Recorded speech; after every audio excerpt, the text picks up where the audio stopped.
Live from New Delhi, you're watching DD India Live, India's voice to the world with me, Deepika, coming up in the next 30 minutes. Pakistani national Shahzeb Khan extradited to the US for ISIS-related terror plot in New York City. FBI Chief Kash Patel says Khan was arrested by Canadian authorities on the 4th of September 2024. India's rapidly expanding infra network is boosting ease of living. Prime Minister Narendra Modi highlights efforts for making India self-reliant. Protests against immigration raids spread from Los Angeles to New York to multiple cities in Texas. Nighttime curfew begins in Los Angeles as city police arrest violators. And in sports, South Africa and Australia all set to lock horns in the World Test Championship final at Lord's in London.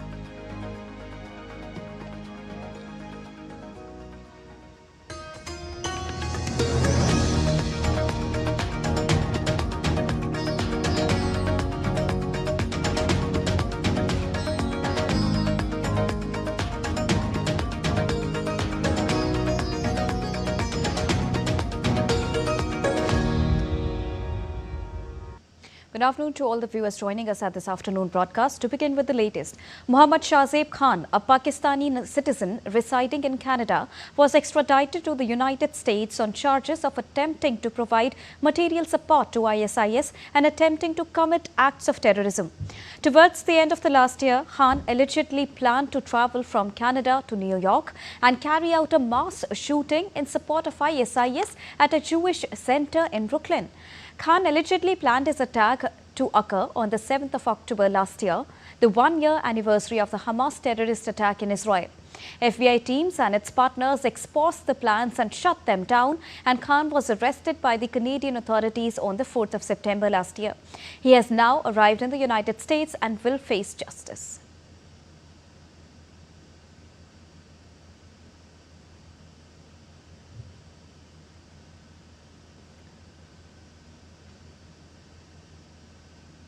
And to get you the latest on this, I'm joined by DD India correspondent Jessica. Jessica, what is the latest that you're tracking on Khan's extradition?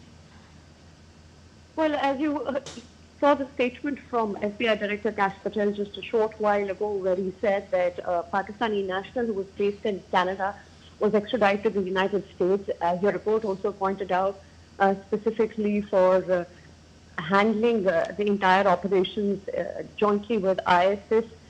These have been the claims made so far by the Federal Bureau of Investigation in the United States, wherein this alleged perpetrator was also given to understand was going to attack Jewish centers, particularly the Brooklyn synagogue, and had planned it exactly on October 7th, which was when in 2023 it was attacked by Hamas. So, the kind of planning and plotting that was going in, many analysts also believe this would have been the biggest ever since 9/11. And the fact that this was apprehended quickly came as a relief for the federal authorities. All right. Thank you so much, Jessica, for joining us.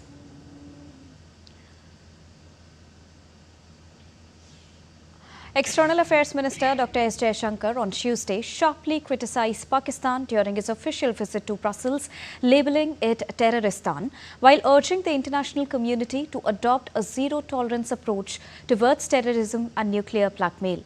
Speaking at a joint press conference with European Union High Representative for Foreign Affairs and Security Policy, Kaja Kallas, Dr. S. Jaishankar said the current situation should not be viewed as a conflict between two states, but as India's response to terrorism.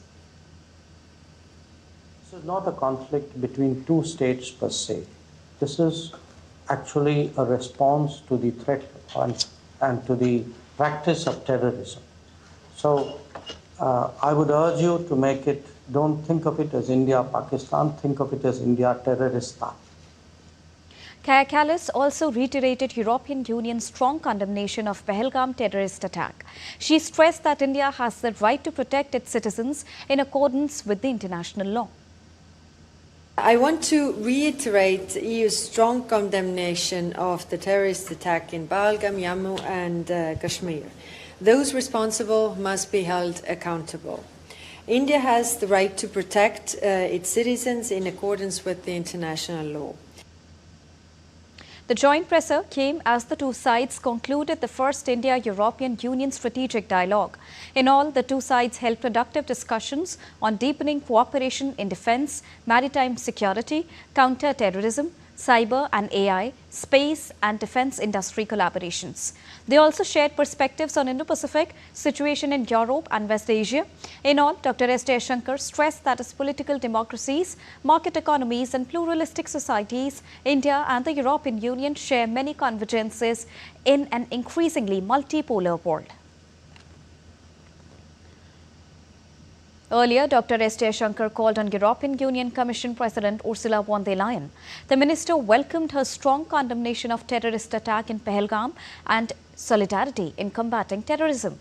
The two leaders discussed efforts underway to deepen the India-European Union partnership.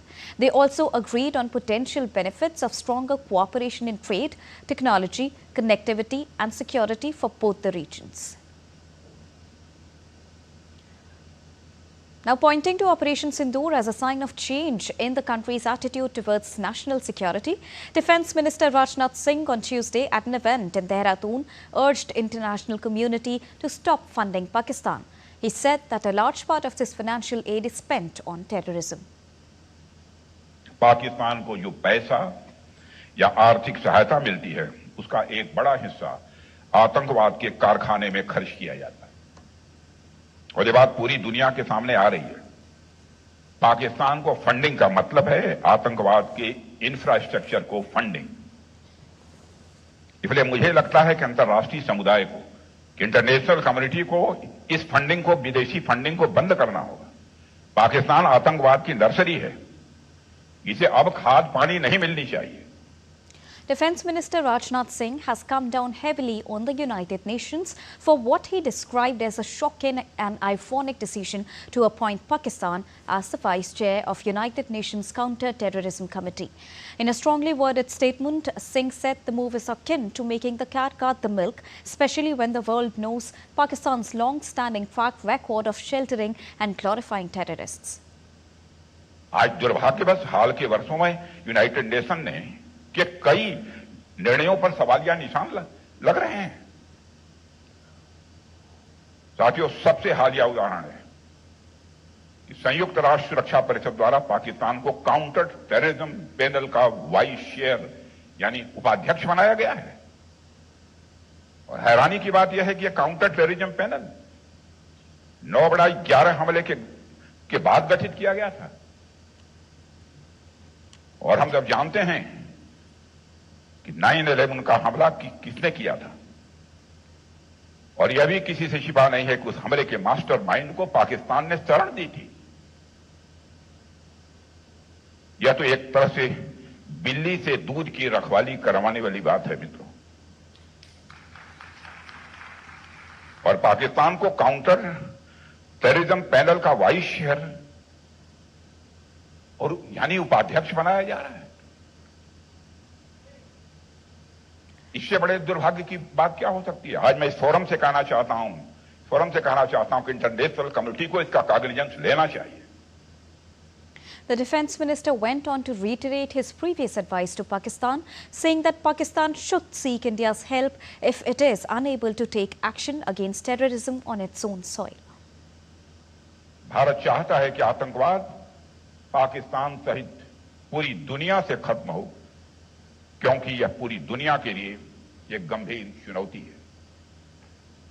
साथियों, मैंने तो पहले भी पाकिस्तान को सलाह दी थी और आज मैं फिर से कहना चाहता हूं कि अगर आपसे पाकिस्तान में आतंकवाद के खिलाफ प्रभावी कार्रवाई नहीं हो पा रही है, तो भारत आपकी मदद करने को पूरी तरह से तैयार है। भारत की सेनाएं आतंकवाद के खिलाफ सरहद के इस पार और सरहद के उस पार भी कार्रवाई करने में पूरी तरह से सक्षम है। Now, Prime Minister Narendra Modi and his led government has completed 11 years in the office. Up next, we revisit government initiatives in revolutionizing transport infrastructure capabilities.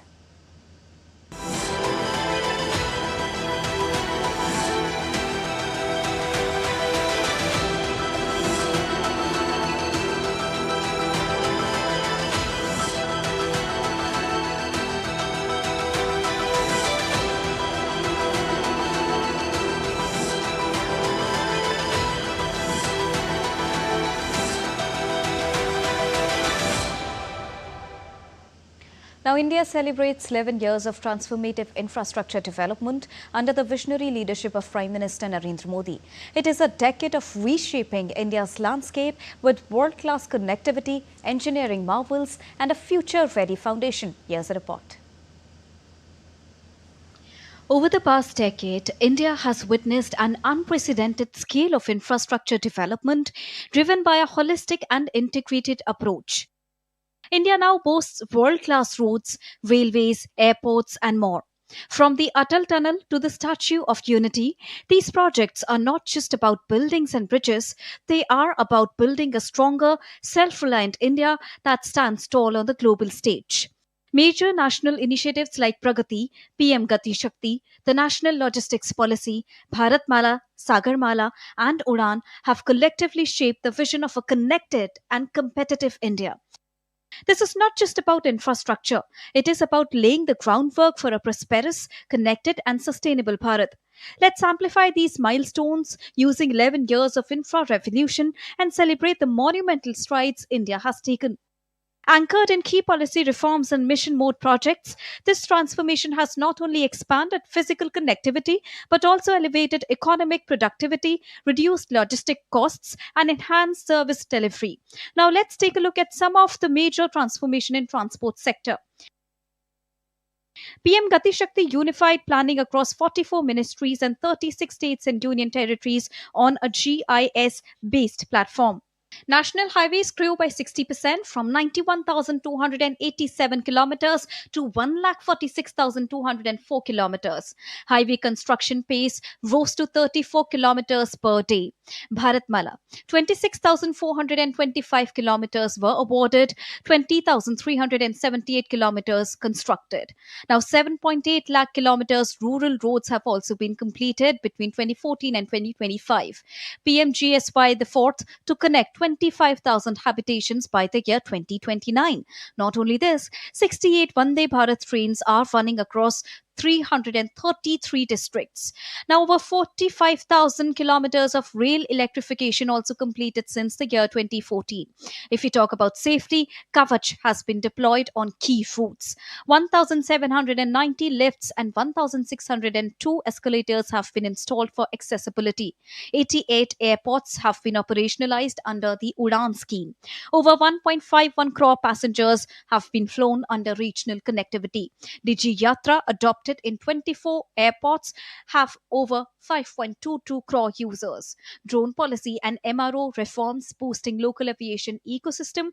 Port capacity also doubled to 2,762 MMTPA. Overall, vessel turnaround time improved from 93 to 49 hours. Green hydrogen hubs under development at 3 major ports, PIB ports. Sagarmala completed 277 projects and Sagarmala 2.0 has also been launched. And inland waterways cargo also rose by 710%. From record expansions in highways and expressways to the electrification of railways, greenfield airports, ropeway connectivity in hilly terrains, and smart digital platforms, the infrastructural push reflects the government's commitment to inclusive and sustainable development aligned with the goal of a Viksit Bharat by the year 2047. Bureau Report, DD India. Now, hailing India's infrastructure revolution, Prime Minister Narendra Modi in a social media post said, and I quote him here, "It's been 11 years of infra revolution with outstanding infrastructure being added that has enhanced India's growth trajectory. From railways to highways, ports to airports, India's rapidly expanding infra network is boosting ease of living and enhancing prosperity," unquote. Meanwhile, in a historic moment for Mizoram, state capital Aizawl has been officially connected to the railway map and thus to every heart of India. After detailed inspections and speed trial, Commissioner of Railway Safety has commissioned and authorized the Bairabi-Sairang railway line in Mizoram, marking the full integration of the state into the national railway network. The 51.38 kilometers broad gauge line was commissioned and authorized after inspection. Mizoram is now fully integrated into the national railway network. Now, this transformative achievement is expected to significantly enhance passenger and freight movement, stimulate socio-economic growth, and fulfill a long-standing aspiration of the people.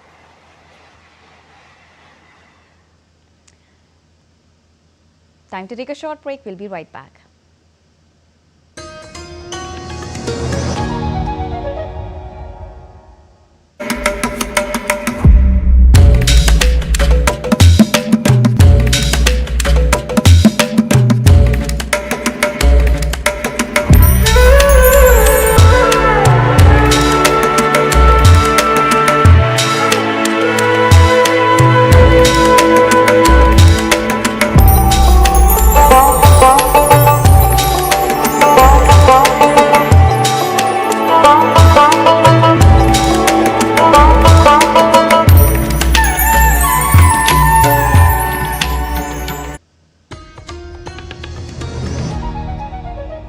Welcome back. After that short break, you're watching Daily India Live. Moving on. Tensions are escalating for a fifth day in Los Angeles after protests against immigration and customs enforcement, the ICE, gripped the city with demonstrators clashing with law enforcement. US President Donald Trump has deployed thousands of troops, including 700 active duty US Marines, to Los Angeles, despite California Governor Gavin Newsom saying the move is unnecessary and will inflame the situation. Now, Trump claimed that Newsom and Los Angeles Mayor Karen Bass paid troublemakers and the agitators. In a hardline speech at an army base on Tuesday, Trump said that Los Angeles was being invaded by a foreign enemy and vowed to liberate the city after days of protests sparked by immigration raids. Under the Trump administration, this anarchy will not stand. We will not allow federal agents to be attacked, and we will not allow an American city to be invaded and conquered by a foreign enemy. And that's what they are. A lot of those people were let in here by the Biden administration. They just poured right in. In Los Angeles, the governor of California, the mayor of Los Angeles,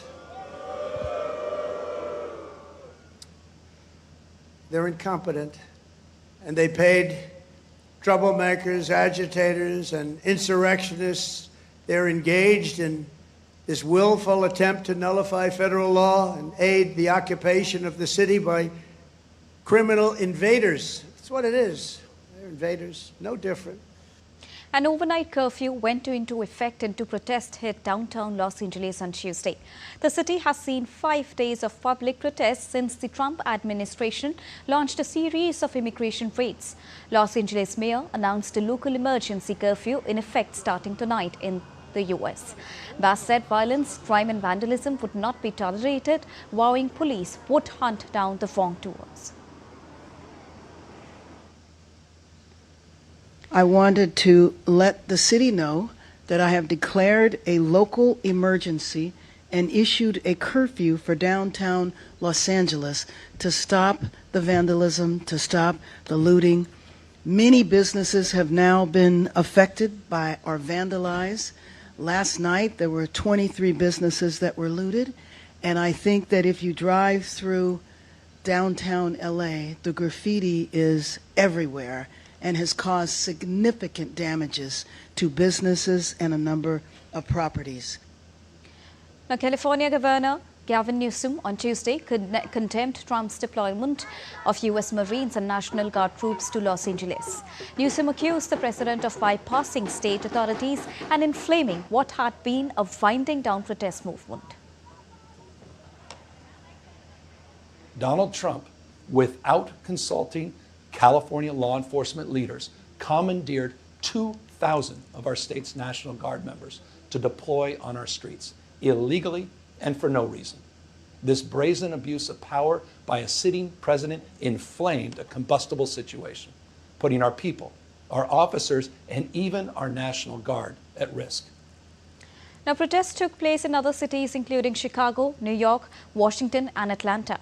Several thousand people took to the streets of New York City to protest the immigration policies of President Trump after a series of raids by immigrations. Protesters marched into Lower Manhattan, many carrying signs reading "ICE out of New York" in reference to the federal immigration police whose raids to arrest undocumented immigrants have ramped up in the recent weeks. The march in New York was more peaceful than its counterpart in Los Angeles, where ongoing demonstrations between protesters and police have spurred Trump to deploy thousands of National Guard troops and active duty Marines. New York Mayor Eric Adams said protests like those in Los Angeles are unacceptable and will not be tolerated if attempted in our city, quote-unquote. Adams did not implement a Tuesday night curfew in New York, unlike his counterpart in Los Angeles. And now let's shift our focus and get you the latest from the world of sports as well, to begin with cricket first. Australia is all set to lock horns with South Africa in the World Test Championship finale at Lord's in London. Defending champions Australia will want to reclaim the title. They defeated India in 2023 WTC Final. Captain Pat Cummins on Tuesday announced their playing 11. Marnus Labuschagne is set to open the batting, while pacer Josh Hazlewood also returns to the squad. South Africa, on the other hand, will be eyeing their first ICC title since 1998. The Proteas finished at the top of the standings, winning 8 of its 12 matches, while Australia came a close second with 13 victories in 19 games. And with just 10 days left before the 5-match test series against England that begins in Leeds, Team India have started their red ball preparations in earnest in Beckenham. The team landed in England on the 7th of June. After 2 days of intense training, the squad was given a rest day on Tuesday. The team will resume its training on Wednesday. The series marks the dawn of a new era under skipper Shubman Gill and a relatively young Indian squad. Ahead of the test series, India A played 2 tests against England Lions, with the second unofficial test ending in a draw at Northampton on Monday. Team India will also play an intra-squad match before the series starts on the 20th of June at Leeds. In soccer, Australia booked their 6th consecutive FIFA World Cup berth with a hard-fought 2-1 victory over Saudi Arabia on Tuesday. The Socceroos had to avoid a 5-goal defeat to confirm their appearance at a 6th consecutive final, and goals from Connor Metcalfe and Mitch Duke earned the Australians a come-from-behind victory to brush aside the Saudis. The victory confirms the Australians as second-placed finisher in Group C behind Japan, who secured their spot at the finals in the month of March. Now, Saudi Arabia took 3rd place in Group C and will feature in a 4th phase of qualifiers in October alongside Indonesia, Qatar, United Arab Emirates, Iraq and Oman. Brazil on Tuesday qualified for next year's FIFA World Cup after beating Paraguay by 1-0 in Sao Paulo. The 5-time champions became the 9th country to qualify for the FIFA World Cup in the USA, Canada and Mexico in 2026. Real Madrid forward Vinicius Jr. scored goal in the 44th minute to give Carlo Ancelotti his first victory as Brazil's head coach, that too on his home debut. The Seleção now sit 3rd in CONMEBOL, qualifying with 25 points from 16 matches and have confirmed a spot in the top 6, which are the automatic qualification places for the World Cup. Now, with this qualification, Brazil continues to remain the only team to qualify for every edition of the FIFA World Cup. Moving on, Hanumat Dham in Lucknow hosted a unique art exhibition that seamlessly blended spirituality with creativity. The event featured a diversified collection of artworks inspired by the life and teachings of Lord Hanuman, attracting art enthusiasts and devotees alike.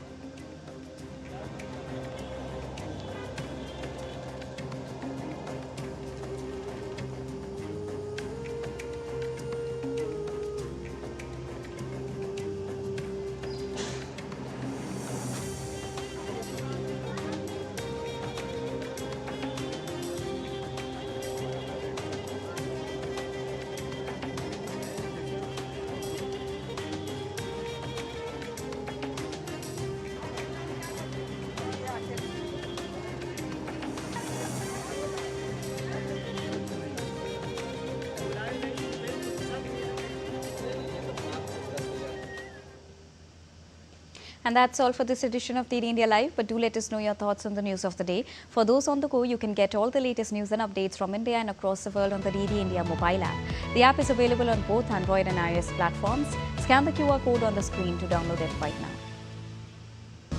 We'll be back with more news as it breaks here on DD India. I'm Deepika, and from all of us here in New Delhi, thank you so much for watching DD India Live. Namaskar.